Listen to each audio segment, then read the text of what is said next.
வடிவேலன் கன்னி விழிவேலை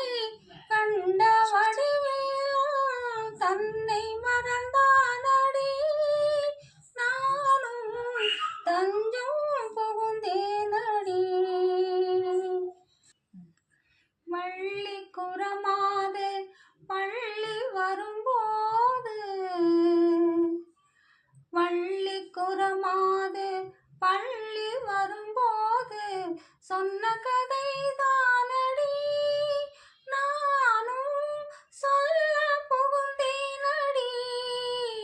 தோழி சொல்ல புகுந்தேனடி தோழி பழமொழி